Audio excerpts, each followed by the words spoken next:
বিনা কলি যুগে গতি নাই।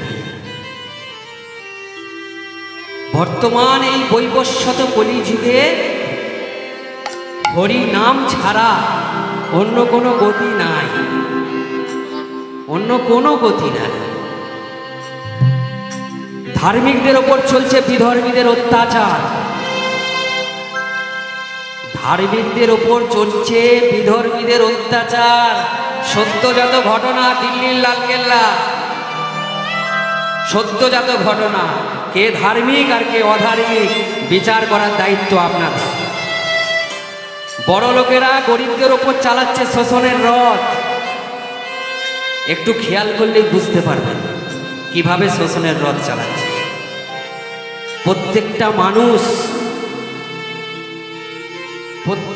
মানুষ এই কলিযুগে পাপের সঙ্গে লিপ্ত হয়ে পড়েছে, কোনো না কোনো পাপ কর্মের সঙ্গে যুক্ত হয়েছে।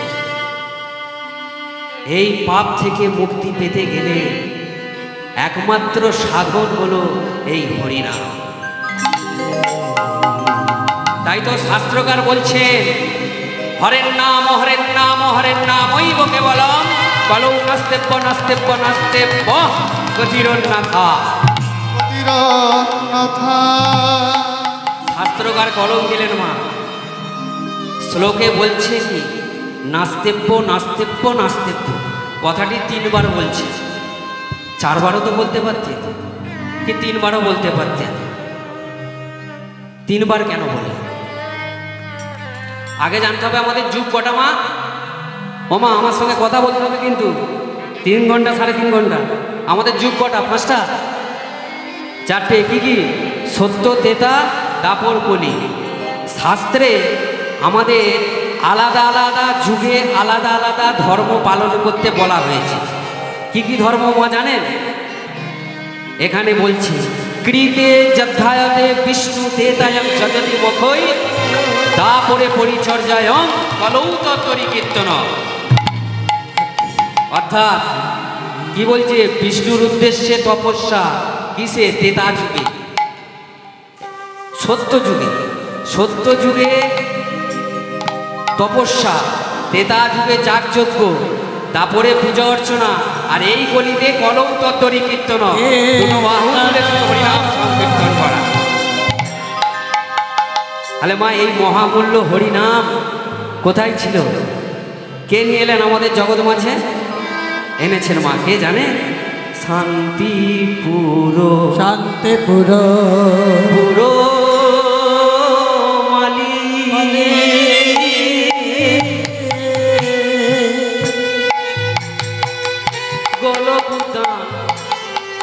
বলে খালি শান্তিপুর পুরা মানে কলকাতা করে খালি আনাইলে নামের এক চারা।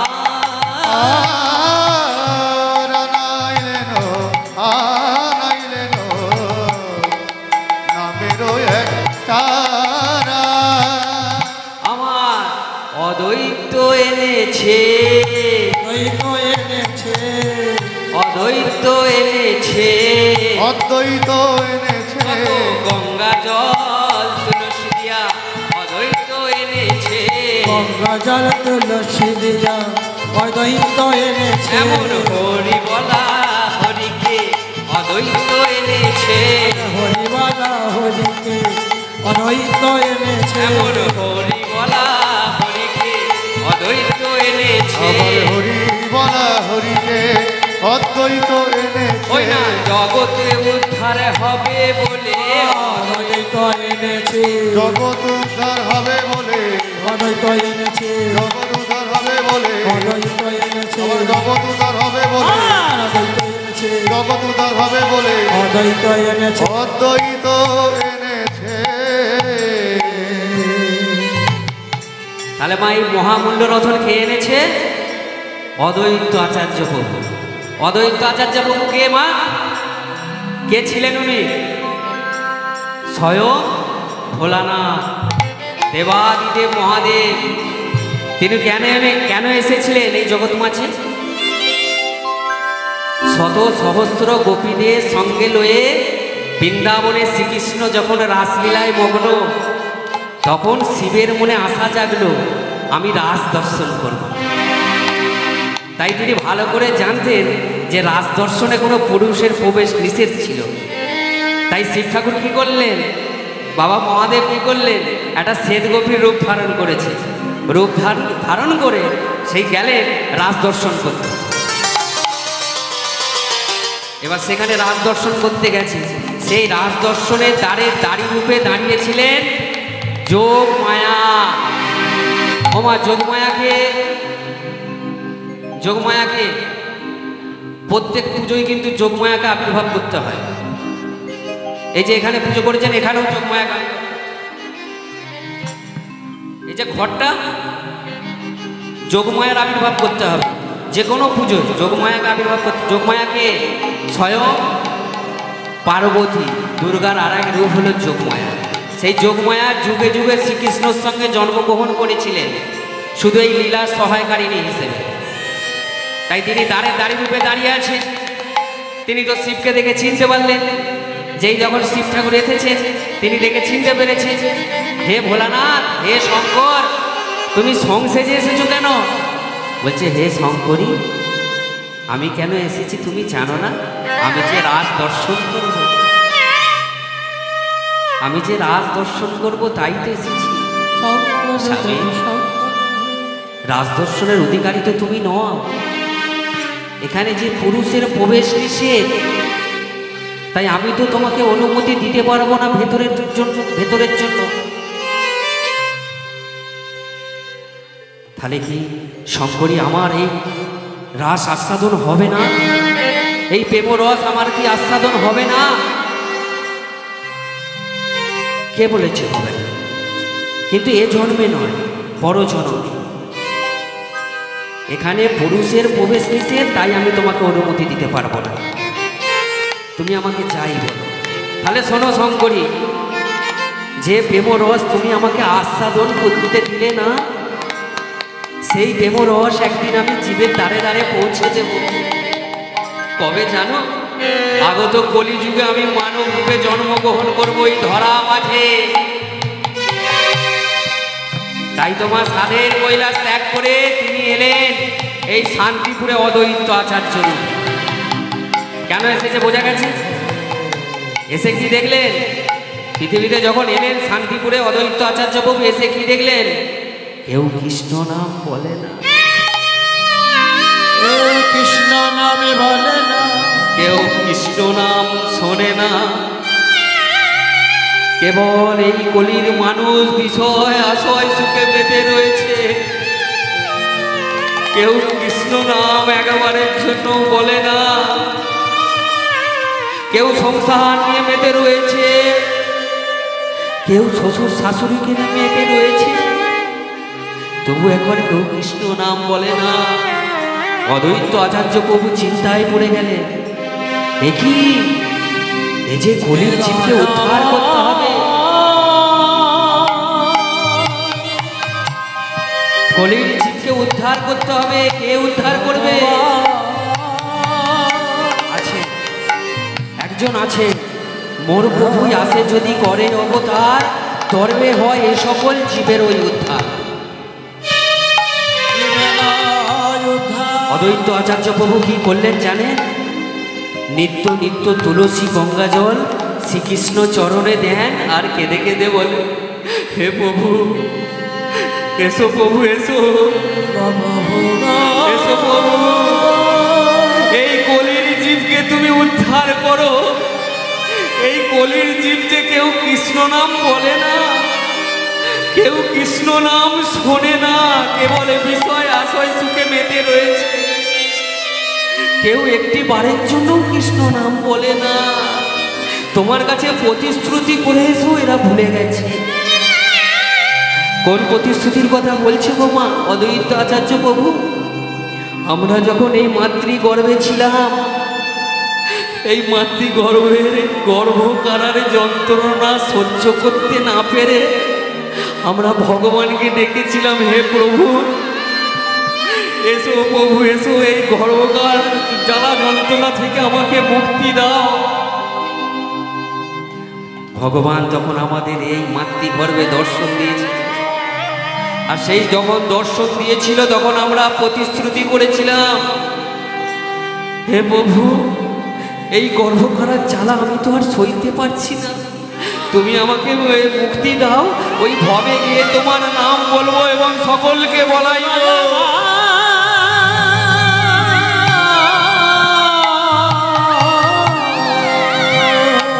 কিন্তু মা আমরা যখন এই ভবে এলাম কি করছি, এই ভবে এসে কি করছি গো মা, কেউ তার নাম বলি না, সবাই যে যার মতো কর্ম করছি, কিন্তু আমরা প্রতিশ্রুতির কথা ভুলে গেলাম, প্রতিশ্রুতির কথা ভুলে গেলাম। বহুদিন ধরে এই অদ্বৈত আচার্য প্রভু তুলসী পাতা গঙ্গা জল দেয় আর প্রভুকে ডেকে ডেকে এইভাবে বলে, বহু বৎসর পর অনাদির আদি গোবিন্দই আমার কৃপা করলেন, বহু বৎসর পর অনাদির আদি গোবিন্দ কৃপা করলেন, নদিয়ার নবদ্বীপে জন্মগ্রহণ করলেন কে, গৌরাঙ্গ মহাপ্রভু, তিনি জন্মগ্রহণ করলেন নদিয়ার নবদ্বীপে, বহু বছর ধরে তিনি গৌরাঙ্গ লীলা আস্বাদন করলেন, গৌরাঙ্গ লীলা আস্বাদন করলেন, ভক্তদের সঙ্গে ভক্তের মনোবাসনা পূর্ণ হলো।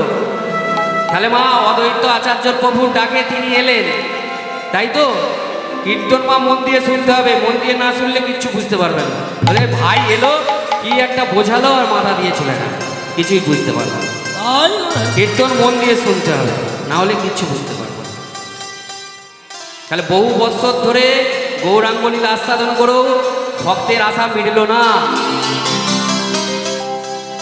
তাই তিনি পুনরায় জন্মগ্রহণ করলেন কোথায়, গৌরাঙ্গ রূপে অবতীর্ণ হয়েছিলেন নদিয়ার নবদ্বীপে।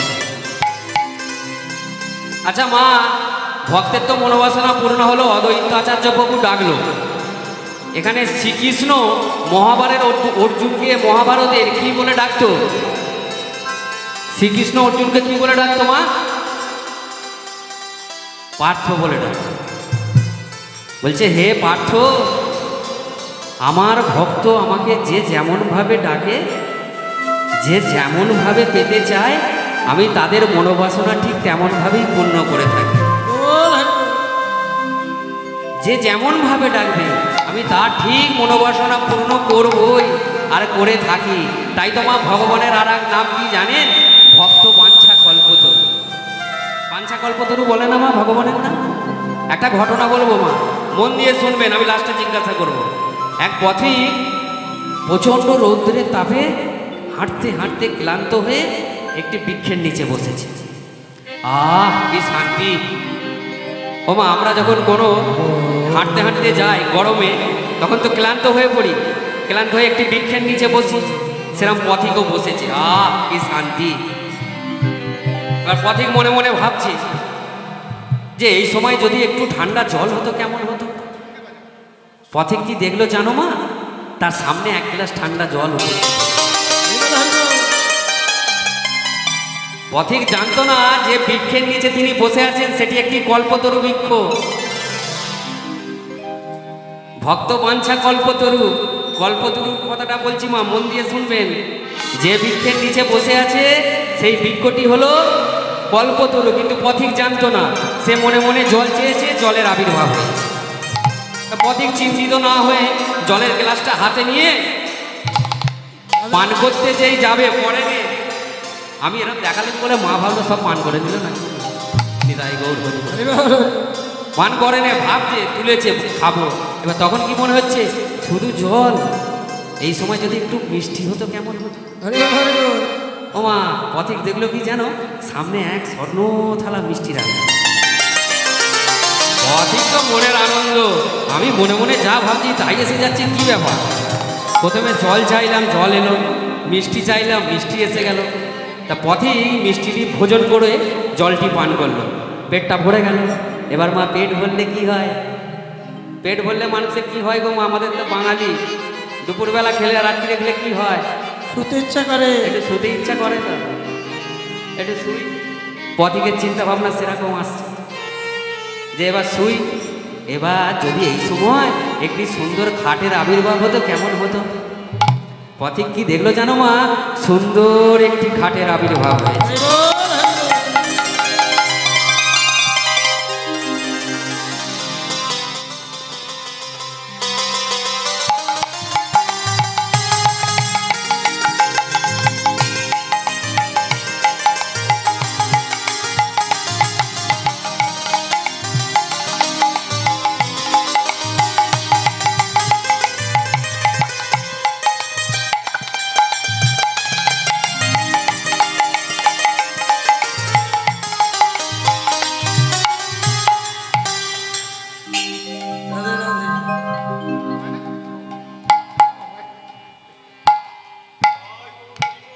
তাই গো হরি বল, হরি বল।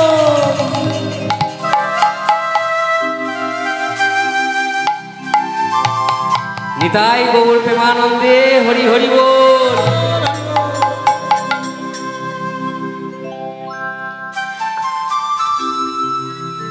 তাহলে পথিকের চিন্তা কি হয়েছে? খাটের। যদি এই সময় একটি খাটের আবির্ভাব হতো কেমন হতো? পথিক কি দেখলো জানো মা? এটি সুন্দর খাটের আবির্ভাব হয়েছে। সুন্দর খাট। পথিক তো মনের আনন্দে গেছে।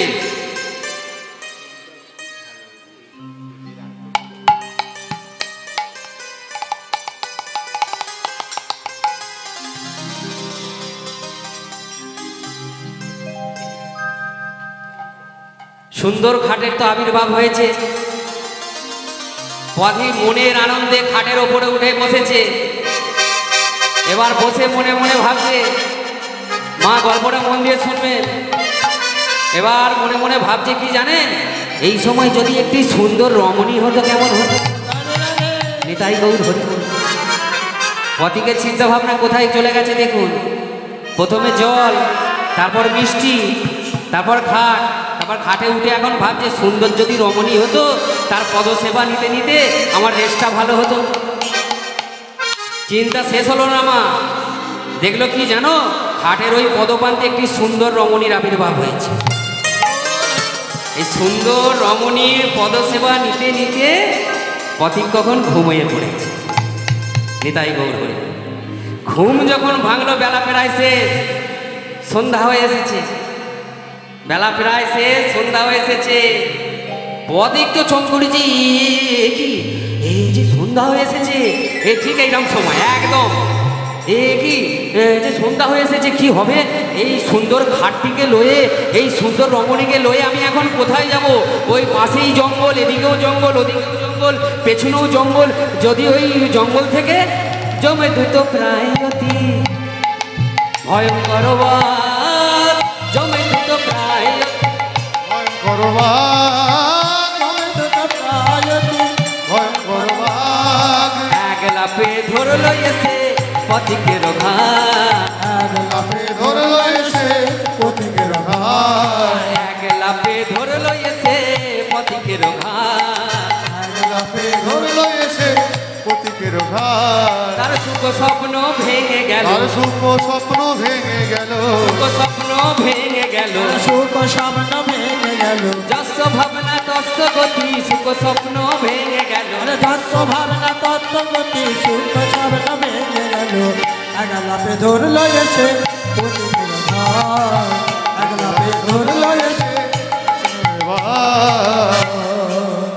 হ্যালো মা, বোঝা গেল গল্পটা কি শুনলে? গল্পটা কি শুনলে? কত হই হই করছে নিতাই গৌর হরি বল। আর দিদিরা অনেকদিন পর ভাই এসছে তো, আমার সবাই দিদি তো। নিতাই গৌর হরি বল। হরি বল, হরি বল। ও দিদি, সকলকে বলছি আমি তোমার ছোট ভাই, একটু মন দিয়ে শুনছে।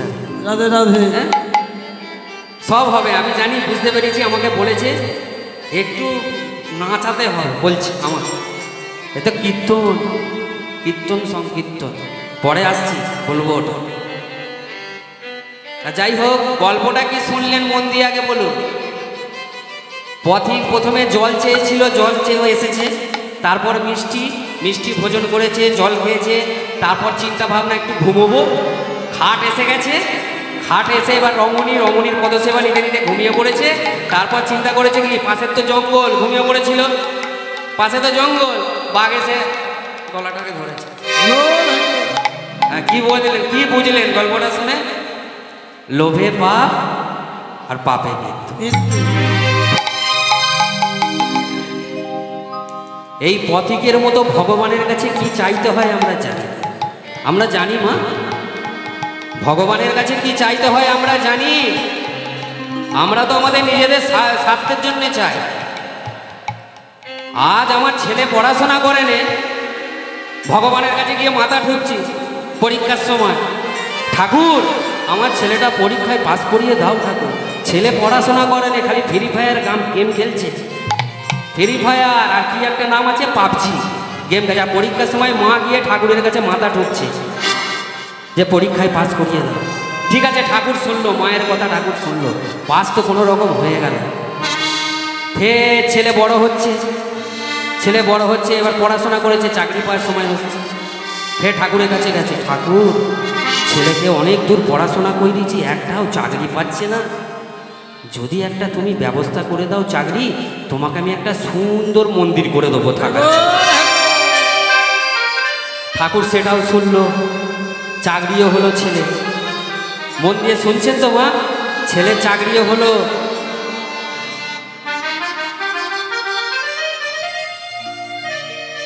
ছেলের চাকরি হলো। এইবার আস্তে আস্তে ছেলে চাকরি করতে এবার বিবাহর সময় হয়েছে।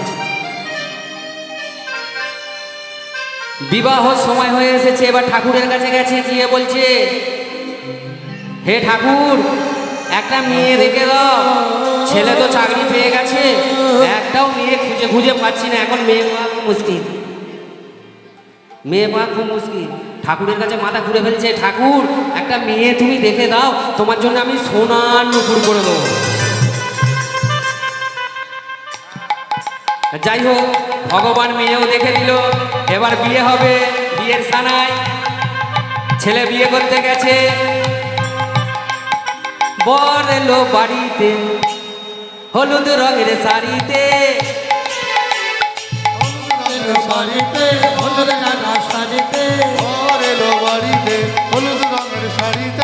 এ গানার বাজে না গো, বিয়ে বাড়িতে এ গানার বাজে না। এখন কি গান বাজে? কি গান বাজে এখন? তেরি মেরি, আর ভুলে গেছে হরি, হরি। তেরি মেরি লতা মঙ্গেশকর প্ল্যাটফর্মে জন্মগ্রহণ করেছিল রানু মণ্ডল, যার কোনো অস্তিত্ব দেখতে পাওয়া যায় না।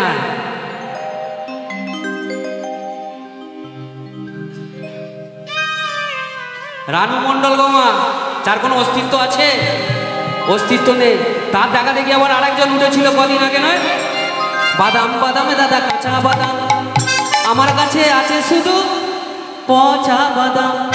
তার বাদামও গেল আর সেও গেল, কোনো অস্তিত্ব নেই। গান গাইতে হলে কীর্তনের মতো গাইতে হবে। কীর্তনকে অর্কেস্ট্রার আর ফাংশন মনে করলে হবে না। কীর্তনের মাধুর্য হলো চোখের জল আর ভাব। ভগবানের জায়গা এটা, তার জন্যে যদি এক ফোঁটা চোখের জল না ফেললাম, তাহলে আমার কীর্তন করে লাভ কি রইল?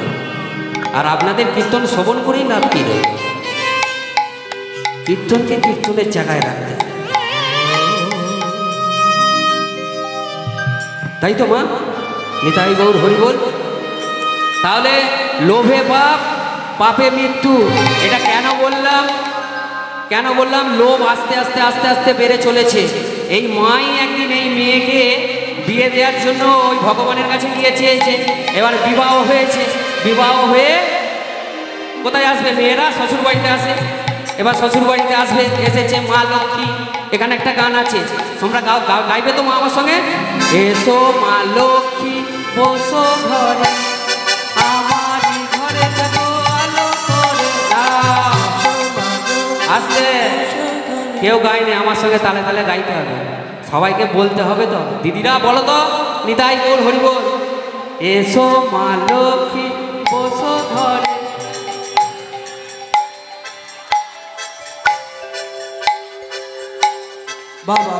তোমরা গানটা শিখলে না, আমি গানটা গাইছি, তোমরা শোনো, মন দিয়ে শোনো। হ্যাঁ, এই ধর, এসো মা লক্ষ্মী বসো ঘরে, আমারই ঘরে থাকো চালাকার ধরে।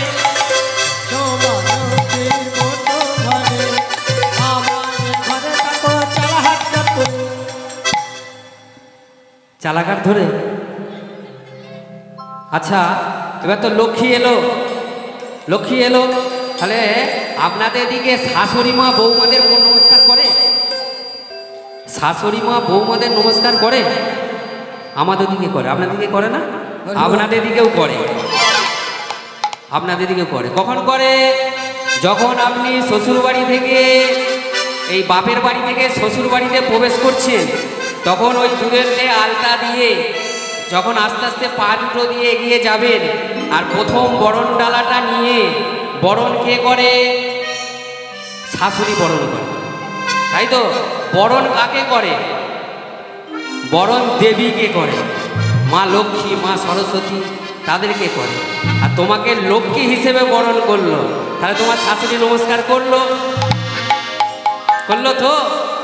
তাহলে এবার শাশুড়ি আর বৌমা, যে না লক্ষ্মী এলো, ওই শাশুড়িকে দুদিন পর কি হচ্ছে? বৌমার খেতে দিচ্ছে না, তখন আবার শাশুড়ি হাওড়ি হয়ে গেছে, দুদিন পর আর খেতে দেয় না। যে মা ঠাকুরের কাছে বলে বলে তোমাকে দেখাশোনা করে বিয়ে দিয়ে দিল, সেই দুদিন পর ওই শাশুড়ি মাকে আর খেতে দেয়। এই তো কলিযুগের পরিহাস। আমার বলার কর্তব্য কি জানেন মা? যেখানেই গান করতে যাই, প্রতিটা বাড়িতে একই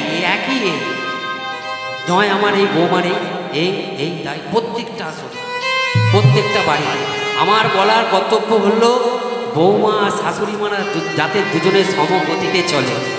সমগতিতে চললে তবে তো মনেরতে আনন্দ থাকবে, আর আনন্দ না থাকলে এই কীর্তন শুনে কী লাভ, কীর্তন দিয়ে কী লাভ? আর তবে তো আমরা আসতে পারবো, ভাইদেরকে আনতে পারবে, তবে তো একটুখানি আনন্দ হবে। নিতাই গৌর হরি বল। তাহলে লোভে পাপ, পাপে মৃত্যু। আর ভগবানের কাছে কি চাইতে হবে আমরা জানি না, আমরা আমাদের স্বার্থের জন্য চাই। তাই শ্রীমান মহাপ্রভু কি চাইছেন? বলছে, ন ধনং ন জনং ন কবিতাংশ কাময়ে জননী জন্ম ভূমিশ্চ হরি হইত কীর্তই। বলছে, হে জগদীশ্বর, হে জগদীশ্বর, আমি অনুগামী কামনা করি না, আমি সুন্দর স্ত্রী কামনা করি না, আমি বিষয় আশয় সুখ কিচ্ছু কামনা করি না।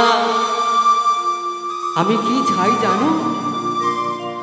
আমি কেবলমাত্র তোমার প্রতি অহেতুক যেন ভক্তি লাভ করতে পারি, জন্ম জন্মান্তরে তোমার প্রতি যেন ভক্তি লাভ করতে পারি গো। তাহলে মা, এই ভক্তি সব, এই ভক্তি সব, এই ভক্তি আসবে কোথা থেকে? কোথা থেকে মা? জন্ম ভক্তি হয় মূল, হয় সাধু সঙ্গ, কৃষ্ণ প্রেম প্রাপ্তি দেহ হরে গুণমুখ অঙ্গ। হরে বাসুদেব বসে কহে যাই রে পালাই যাই রে বাসুদেব ঘোষে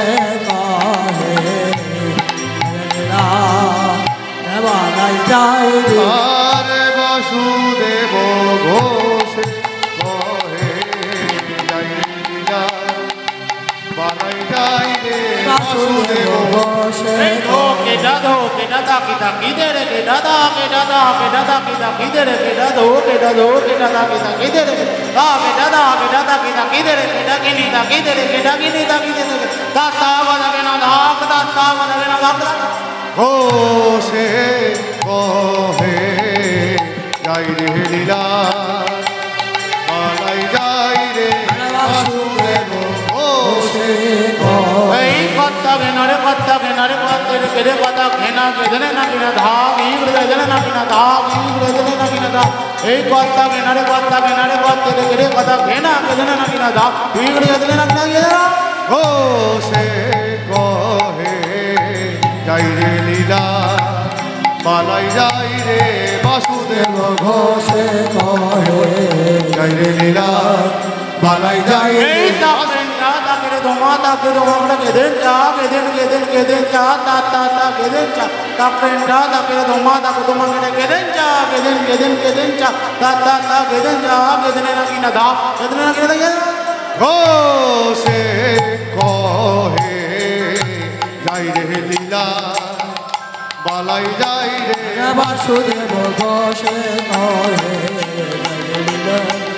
মারাই যাই রে বাসুদেব ঘোষে কহে যাই রে লীলা বালাই যাই রে বাসুদেব ঘোষে কহে যাই রে লীলা মারাই যাই রে বাসুদেব ঘোষে কহে যাই রে লীলা বালাই যাই রে বাসুদেব বাসুদেব ঘোষে কহে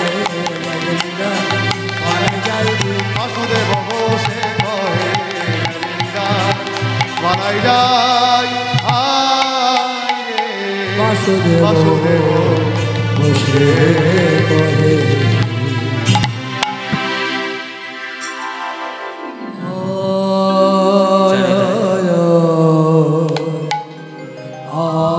এতক্ষণ ছিলাম মা আমরা গৌর চন্দিমায়, এবার লীলায় প্রবেশ করব। সমবেত ভক্তমণ্ডলী ও ভক্তিমতী মায়েদের জানাই এই অথম কীর্তনিয়া শত শত কোটি প্রণাম। আজ আমি খুব আনন্দ পাচ্ছি, আমি এই গ্রামে এসেছি। এই গ্রামে আমি অনেক ছোট থেকে আসছি, অনেক ছোট থেকে। আমার ভিক্ষে মায়ের বাড়ি সামনে, অনেক ছোট থেকে এসে খেলাধুলা করি। তাই বাল্যকাল স্মৃতি একটা আমার আছে। দিদিরা এনেছে আমাদেরকে, খুব ভালো লাগছে। আপনাদের চরণে আসতে পেরে আমি ধন্য। তাই উনি থাকলে আমার খুব আনন্দ হতো। আর আমার যিনি গুরু, আমার পিতা, তিনি আর আসতে পারেননি। আপনাদের এখানে সবাই ওনাকে চেনেন, সবাই ওনাকে চেনেন। ওনার একদিন হঠাৎ শরীর খারাপ হয়। সন্ধ্যায় আমি অফিস থেকে আসি, বলে বাবা বুকে যন্ত্রণা হচ্ছে। আমি মেডিকেলে নিয়ে যাই, চিকিৎসা চালু হয়। ভোরবেলায় আর নেই। যে মানুষটা কৃষ্ণ নাম না করে জল পর্যন্ত সেবা করতো না, সেই মানুষটা যখন দেহ ছাড়ছে আমাকে বলছে বাবা একটু কৃষ্ণ নাম কর। আর আমাকে বলে যাচ্ছে বাবা আমার এইটা বংশের পরম্পরা, তুই এই দাদা দিদিকে দেখিস আর এই কৃষ্ণ নাম প্রচার করে যাস। সেই গুরু নেই, সেই গুরু থাকতে যদি গাইতে পারতাম আমার জীবন ধন্য হয়ে যেত।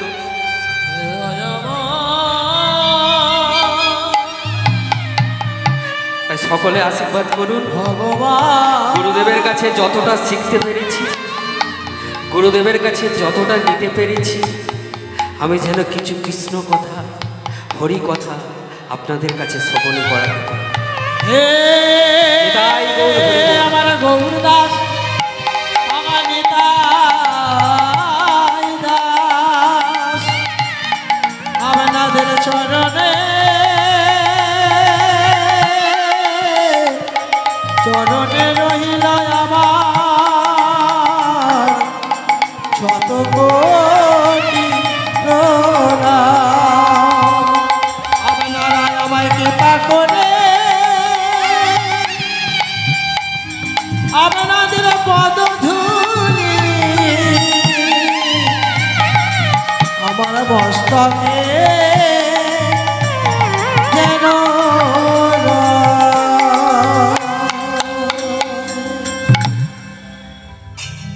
চরিতায়। তাহলে আমরা এতক্ষণ ছিলাম গৌর চন্দিকায়, এবার আমরা লীলায় প্রবেশ করব। তাহলে মা যে সকল ভক্ত ভক্তির মাধ্যমে ঈশ্বর লাভ করেছেন তাদের পদাঙ্ক অনুসরণ করলে আমরাও হয়তো একদিন কৃষ্ণ কৃপা পেতে পারি। তাই মা আজ এক ভক্তের কথা শুনব। পরম ভক্ত কেসে? প্রভু শ্যামানন্দ।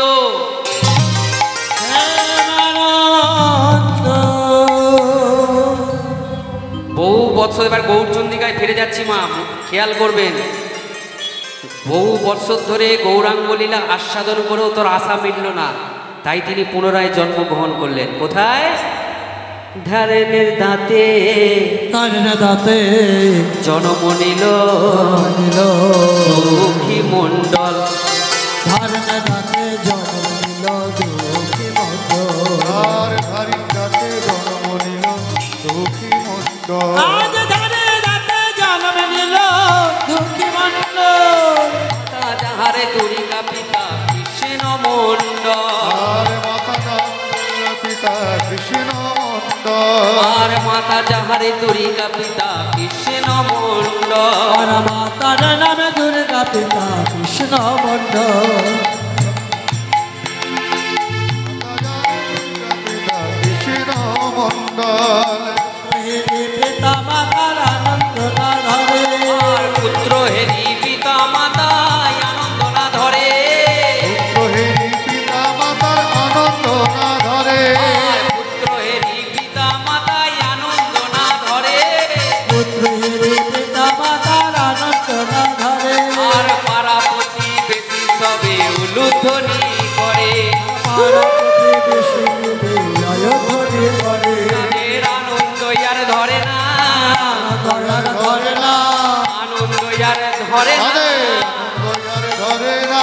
পারাপতি বেশির মনে আনন্দ আর ধরে না। আর পার্বতী বেশির মনে আনন্দ আর ধরে না। ওই পারাপতি বেশির মনে আনন্দ ধরে না। পাড়া প্রতিবেশীর মনে আনন্দ আর ধরে না। পার্বতী বেশির মনে আনন্দ ধরে না। পাড়া প্রতিবেশীর মনে আনন্দ আর ধরে না। পাড়া প্রতিবেশীর মনে আনন্দ আর ধরে না। পাড়া প্রতিবেশীর মনে আনন্দ আর ধরে না। প্রতিবেশীর মনে আনন্দ আর আনন্দ আর ধরে না। আনন্দ আর ধরে না। মায়েরা কেউ আনন্দ নেই। অদ্বৈত আচার্য প্রভু পুনরায় জন্মগ্রহণ করলো, সকলে উলুধ্বনি দিচ্ছে, আর আপনারা বলে মা ঠান্ডা লাগছে, ফাঁকা বলে ঠান্ডা লাগবে না, ঠান্ডা লাগবে না। রাধা রানীর নাম করুন তো। রাধা রানী কি? রাধা রানী কি? গিরিধারী কি? গিরিধারী কি? গিরিধারী লাল নাচে শ্যাম গোপাল। রাধা রমন নাচে দিয়ে তালে তাল। আমার নাচে রে, নাচে রে নন্দ দোলা।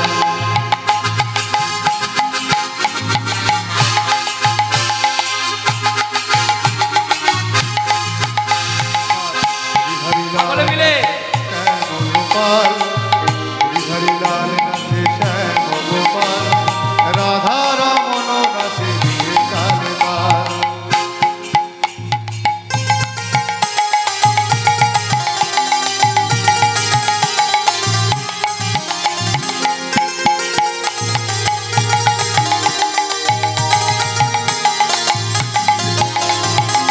গিরিধারী লাল নাচে শ্যাম গোপাল। রাধা রমন নাচে দিয়ে তালে তাল। গিরিধারী লাল নাচে শ্যাম গোপাল। রাধা রমন নাচে দিয়ে তালে তাল। আমার নাচে রে, নাচে রে নন্দ দুলা। আমার নাচে রে নন্দ দুলাল। নাচে রে, নাচে রে নন্দ দুলা। আমার নাচে রে, নাচে রে নন্দ দুলা। হরিহরি লাল নাচে শ্যাম গোপাল, শ্যাম গোপাল। রাধা রমন নাচে দিয়ে তালে তাল। আমার নাচে রে, নাচে রে নন্দ দুলাল। আমার নাচে রে, নন্দ দুলাল। আনন্দ লাগছে? আনন্দ লাগছে? আরো গাইব, থাকতে হবে আমার সঙ্গে। তাহলে ধ্যারেন্ডা গ্রামে জন্মগ্রহণ করলো অদ্বৈত আচার্য প্রভু। ধ্যারেন্ডা গ্রামটা কোথায়? বর্তমান মেদিনীপুরে ধ্যারেন্ডা গ্রাম, সেখানে জন্মগ্রহণ করল। পিতা জাতিতে সদ্গো, নাম কৃষ্ণধন মণ্ডল, আর মাতা দরিকা দেবী। একে একে সন্তান হয় আর মারা যায়, একে একে সন্তান হয় আর মারা যায়। তাই তো দুজনে ঠাকুরের কাছে বসে বসে হাত জোর করে কাঁদে, প্রভু কি এমন অপরাধ করেছি বলো না প্রভু, কি এমন অপরাধ করেছি যে এই পাপের ফল আমাদের ভোগ করতে হচ্ছে। তুমি আমাদের ছয়টি সন্তান নিয়ে নিয়েছো, আর কত কষ্ট দেবে প্রভু, আর কত কষ্ট দেবে। যে মায়ের ছয়টি সন্তান মারা যায়, সেই মা কি ঠিক থাকতে পারে? ঠিক থাকতে পারে না। তবু তারা গোবিন্দ চরণে সেবা দেয় আর কেঁদে কেঁদে গান করে দুজনে, ঠাকুর এমন সন্তান দাও সে যেন তোমার সেবা করতে পারে। দুজনে গান করে আর কাঁদে, আয় রে আয় রে আয় রে গোপাল, কোলে বসবি আয় না গোপাল। আয়না আয়নে আয়নে গোপাল, কোলে বসবি আয়না গোপাল। আয় রে আয় রে আয় রে গোপাল, কোলে বসবি আয় না গোপাল। আয়নে আয়নে আয়নে গোপাল, কোলে বসবি আয়না গোপাল। যতই করে ডাকি তোরে, আয়নাই আয়না আমার ঘরে। কত করে ডাকি তোরে, আয়না আয়না আমার কোলে। যতই করে ডাকি তোরে, আয়নাই আয়না আমার ঘরে। আর যতই দূরে থাকি সরে, আয়না আয়না আমার কোলে। আয়না চলে ধোয়াবো চরো, আয়না আয়না আমার ঘরে। মুখের জলতে ধোয়াবো চরণ, আয়না আয়না আমার ঘরে। হরে কৃষ্ণ কৃষ্ণ কৃষ্ণ হরে হরে, হরে রাম রাম রাম রাম হরে হরে। হরে কৃষ্ণ কৃষ্ণ কৃষ্ণ হরে হরে, হরে রাম রাম রাম হরে হরে। দুজনে কেঁদে কেঁদে বসে বসে গান করে, গান করে আর বসে বসে ঠাকুরকে বলে এইভাবে প্রত্যহ দিন। সে ঠাকুরের কাছে বলে এমন একটি সন্তান দাও সে যেন সারা জীবন তোমার কাছে সেবা করতে পারে গো, সে যেন তোমার কাছে সেবা করতে পারে সারা জীবন। সেই মা গৌরচন্দ্রী মায় বলে এসেছিলাম না, আমরা আমাদের স্বার্থের জন্য চাই। এই মা কি বলছে জানো, আমার ছেলে হোক যেন তোমার সারা জীবন সেবা করতে পারে। এই মাই হলো অরিজিনাল ভক্তিমতী মা। সে ভগবানের কাছে কি চাইছে, যে এমন একটি সন্তান দাও সে যেন তোমার সেবা করতে পারে, সে যেন তোমার সেবা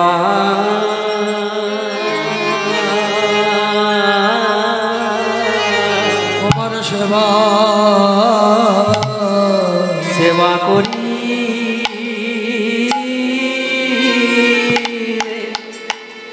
পারে।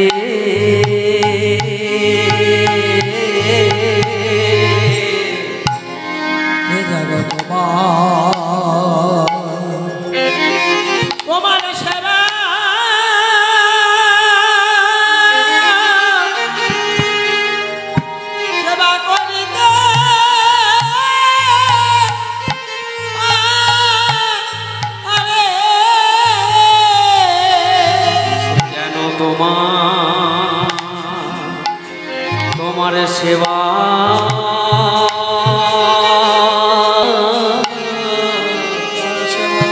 সেবা করিতে পারে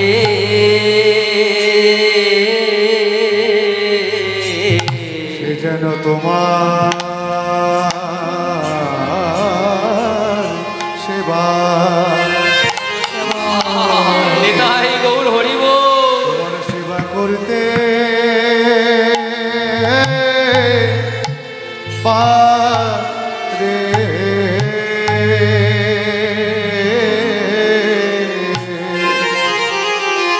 বুক ভেসে যায় নয়ন জলে সেবা করিতে পারে বুক ভেসে যায় নয়ন জলে যেন তোমার সেবা করিতে পারে কৃপা করো এই অধম জনে যেন তোমার সেবা করিতে পারে কৃপা করো এই অধম জনে তোমার সেবা করতে পারে বুক ভেসে যায় নয়ন সে জলে যেন তোমার সেবা করতে পারে কৃপা করো অধম জনে যেন তোমার সেবা করিতে পারে ওই না ভেসে যায় নয়ন জলে তোমার সেবা করতে পারে কৃপা করো ধর সে জনে যেন তোমার সেবা করতে পারে ভেসে যায় নয়ন জলে তোমার সেবা করতে পারে তোমার সেবা করিতে পারে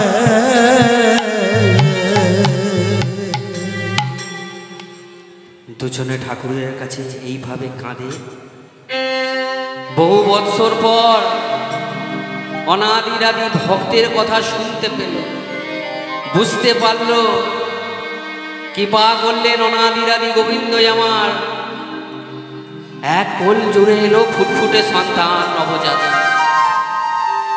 পাড়ার বলছিরা দলে দলে দেখতে এলো আহা এবারের পুত্র সন্তান কি সুন্দর হয়েছে রে দুরিকা এবারের পুত্র সন্তান খুব সুন্দর হয়েছে কি নাম রাখবি ঠিক করেছিস কি আবার নাম রাখবি অনেক দুঃখ করে অনেক কষ্ট করে অনেক চোখের জল ফেলে তবে এই সন্তানকে পেয়েছি এর নাম থাক দুঃখী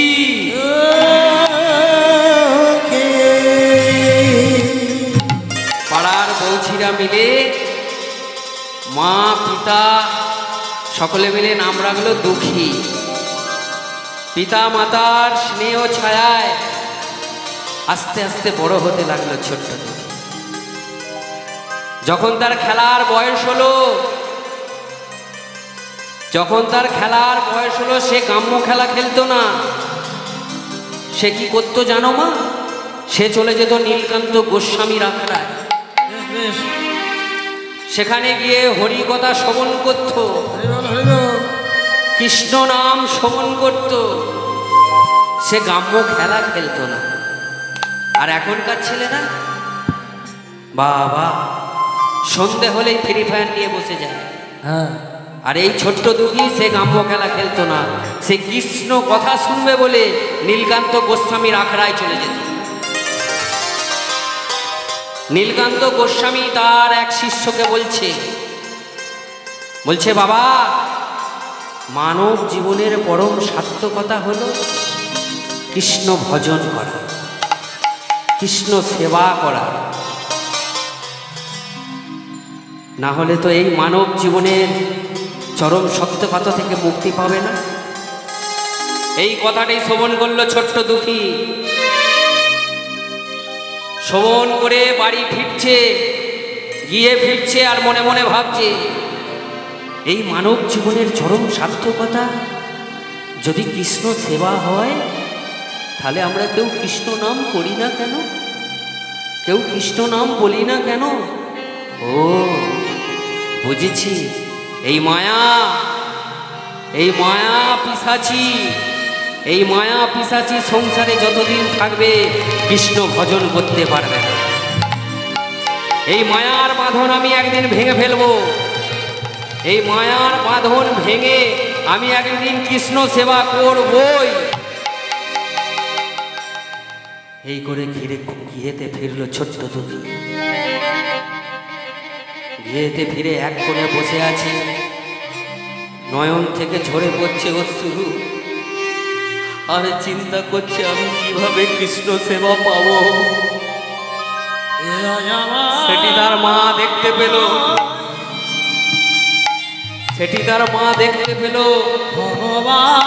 যে দুঃখী এক কোণে বসে কাঁদছে। দুঃখী, ও দুঃখী, দুঃখী কি হয়েছে বাবা তোর? তুই এরকম এক কোণে বসে তুই কাঁদছিস কেন? কি হয়েছে বাবা? বল বাবা বল। মা শুনবে, মা আমার কি হয়েছে, আমার কি হয়েছে শুনবে মা? ও আমার শোনো তাহলে। আমার মনে হয় অতি দূর থেকে কে যেন আমাকে দুঃখিয়ায়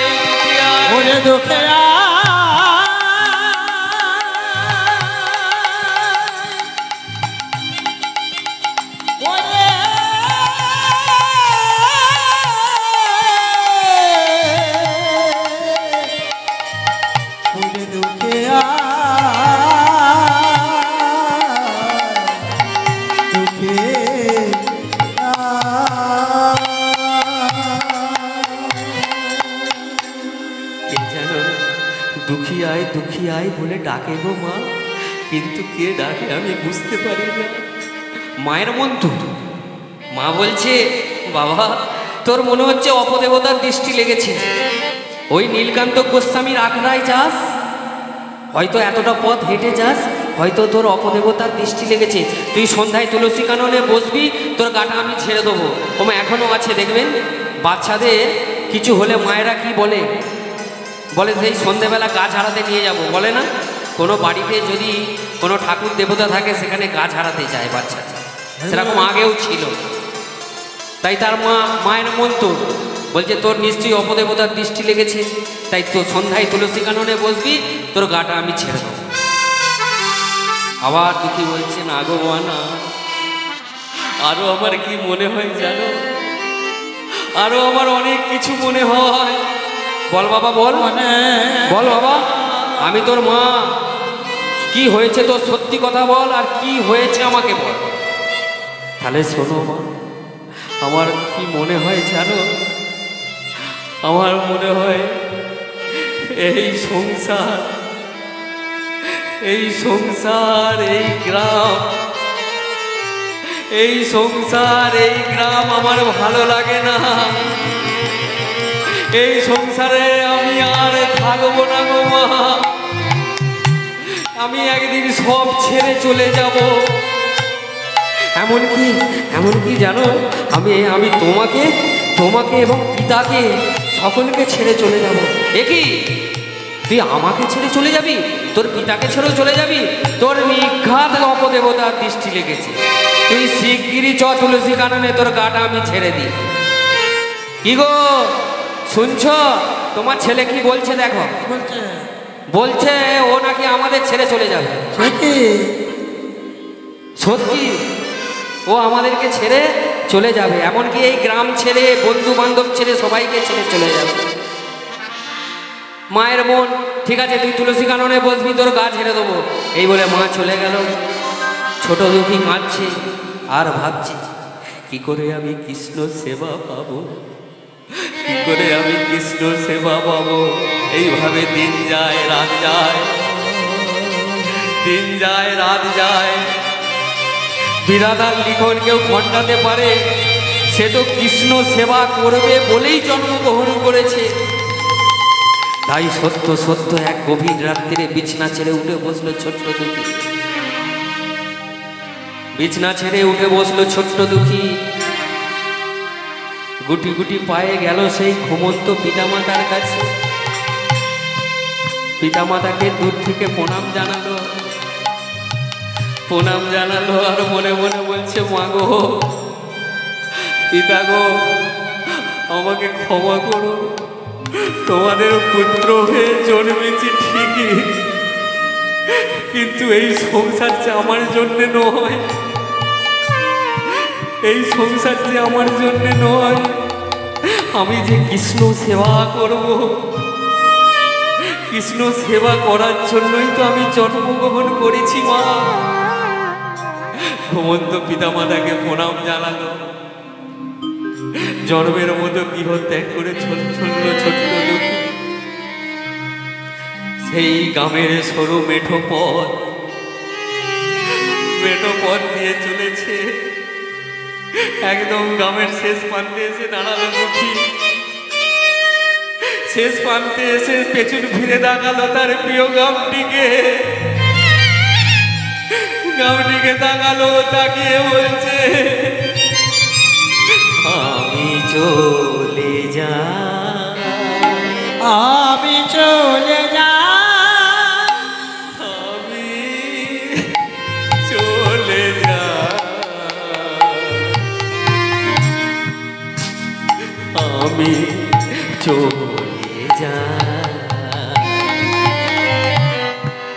আমি চলে যাই, আমি চলে যাই, আমি চলে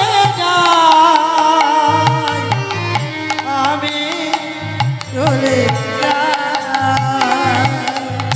আমি চলে যাই, আমি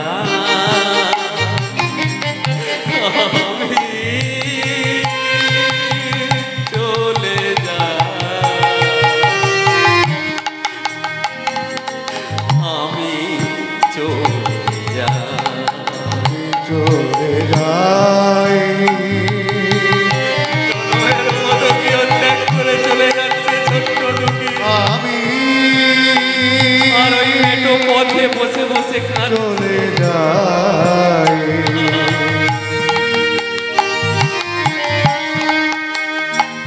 আমি চলে যাই ও মা,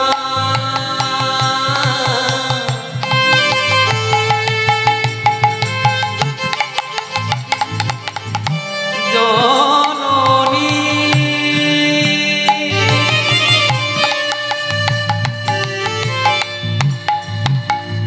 জন্ম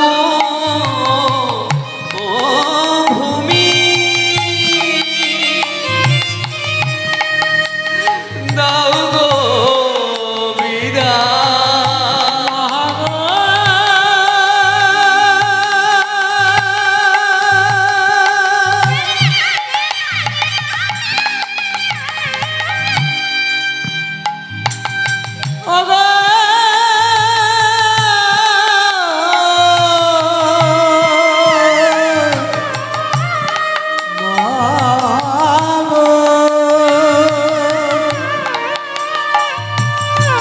ও গয়ামা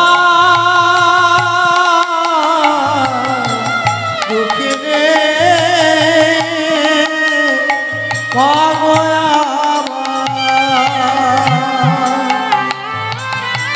জননে জন্ম ভূমিষ্ঠ স্বর্গারতি বেরিয়েছি, জননে জন্ম ভূমিষ্ঠ স্বর্গারতি বেরিয়েছি। আমি জন্মের মতো বিদায় লইব, প্রণতি তব চরণে। বিদায় জননী, বিদায় জননী, বিদায়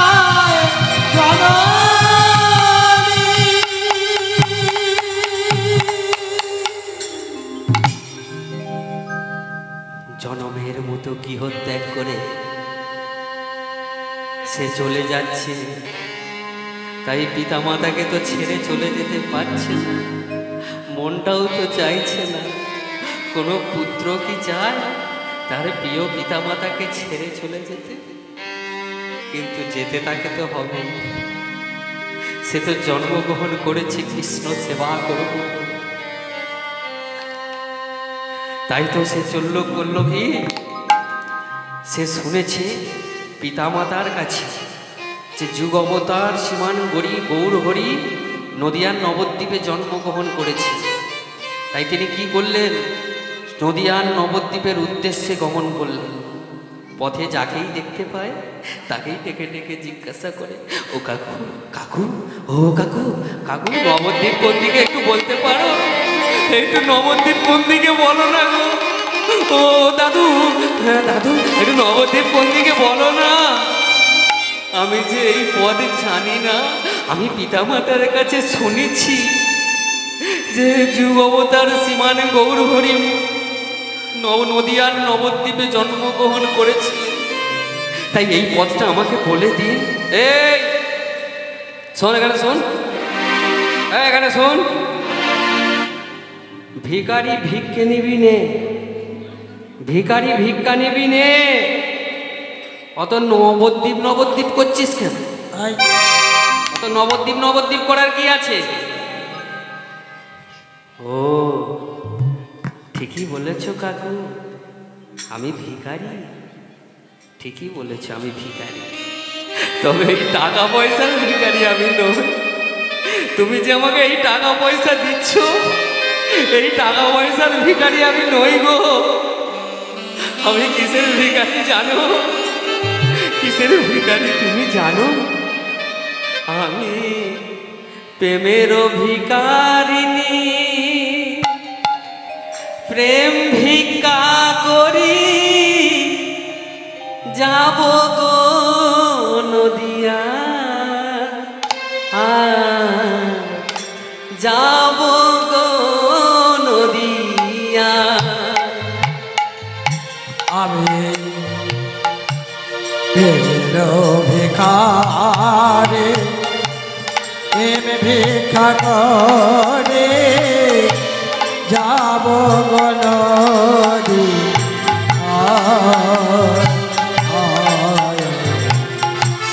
যাব গো নদিয়া। আমি প্রেমের ভিখারি, প্রেম ভিক্ষা করি যাব গো নদিয়া, যাব গো নদিয়া। ভিখারি প্রেম ভিক্ষা করি যাব গো নদিয়ায়, আমি যাব গো নদিয়ায়। হরি হরি বলে দুটি বাহু তুলে, আমি হরি সকলে হরি মিলে বলে দুটি বাহু তুলে, আর হরি হরি বলে হরি বল।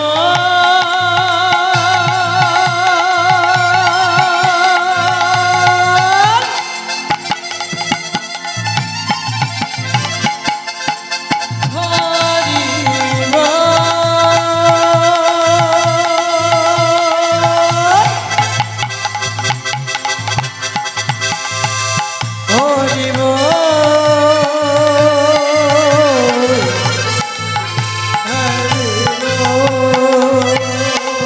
আজ হরি হরি হরি বলে দুটি বাহু তুলে, হরি হরি বলে দুটি বাহু তুলে। দাও দাও যাও যাও, দাও দাও প্রেম ভিক্ষা আমায় দাও, আমায় হরি হরি বলে